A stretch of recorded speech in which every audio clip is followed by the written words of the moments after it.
नमस्कार, स्वागत आहे तुमचं पंचकृष्ण या रेसिपीजमध्ये. आज आपण बनवणार आहोत नाशिकच्या फेमस उलट्या वडापावसोबत येणारी चटणी. त्यासाठी आपण भजी तळून घेतलेले आहेत. पोकळ भजी, हिरव्या मिरच्या, कोथिंबीर, लसूण,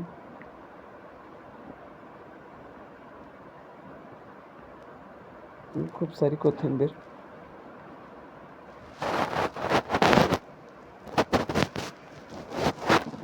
ही नाशिकमध्ये फेमस उलटा वडापाव त्यासोबत खाल्ली जाणे ही पातळ अशी चटणी असते.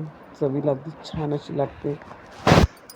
तर तुम्ही देखील ही चटणी नक्कीच तयार करून बघा. आता आपण बघू शकता मिक्सर बंद चालू करून आपण चटणी वाटून घेतलेली आहे. त्यामध्ये आपण थोडंसं पाणी घालून परत एकदा फिरवून घेणार आहोत.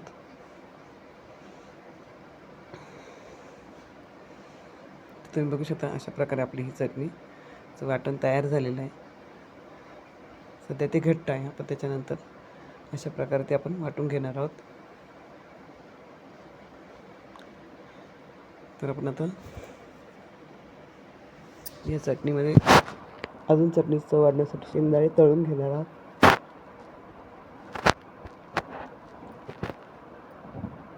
चटणी ही शेंगदाणे तळून घेणार आहोत. कढईमध्ये छान असे खरपूस तळून घेणार आहोत. या शेंगदाण्यांमुळे त्या चटणीची चव अजूनच छान अशी लागते.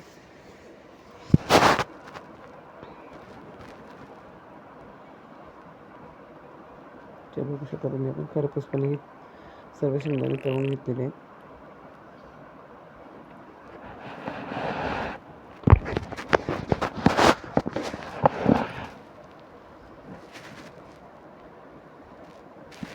नाशिकला मिळणारा पाववडा ही चटणी सर्व केली जाते.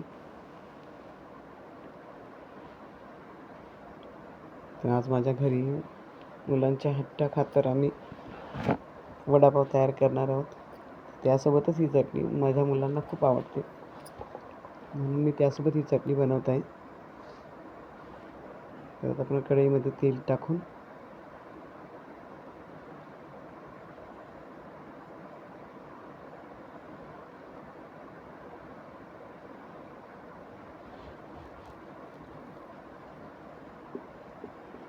त्यामध्ये जिरा, मोहरी, थोडीशी हळद,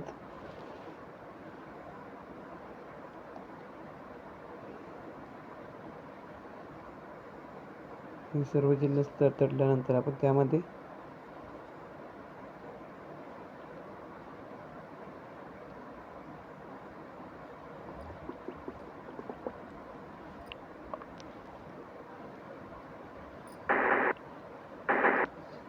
तयार केलेले वाटण आपण याच्यामध्ये घालून घेणार आहोत.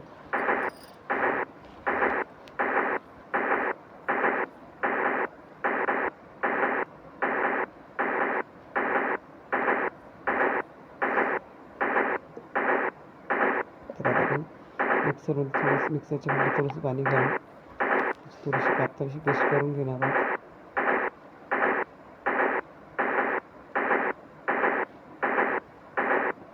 आपण याच्यामध्ये घालून घेणार आहोत. परत आपण हे भांडे धुवून देखील याच्यामध्ये पाणी घालून घेणार आहोत.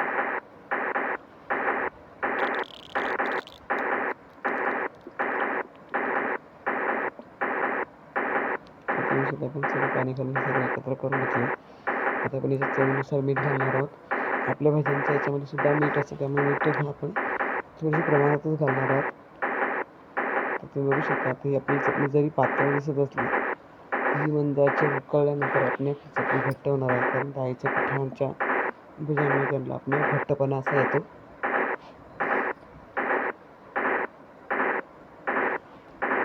आपण आता शेंगदाणे मिक्सरमध्ये घालून बंद चालू करून याची जास्त बारीक येणे व जास्त जाड येणे अशी वाटून घेणार आहोत.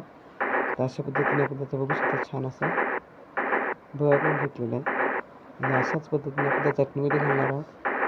त्यामुळे त्याच्यामध्ये जो क्रंचपणा, कुरकुरीतपणा असतो तो पण ह्या चटणीमध्ये छान असं लागतं. त्यामुळे चटणी अजूनच छान अशी चांगली लागते. तर तुम्ही देखील अशी चटणी नक्कीच तयार करून बघा. कशी झाली कमेंट करून मला नक्कीच सांगा. माझ्या चॅनलला लाईक करा, शेअर करा, सबस्क्राईब करा आणि असेच नवनवीन व्हिडिओ बघण्यासाठी बेल आयकॉनला देखील क्लिक करा. जेणेकरून माझ्या व्हिडिओची सर्वप्रथम नोटिफिकेशन तुम्हाला येईल. माझी ही रेसिपी कशी वाटली कमेंट करून नक्की सांगा. माझी ही रेसिपी तुम्ही कुठून बघता हे देखील कमेंट करून नक्कीच सांगा.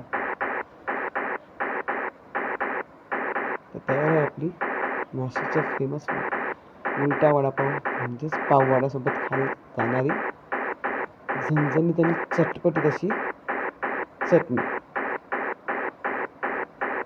धन्यवाद.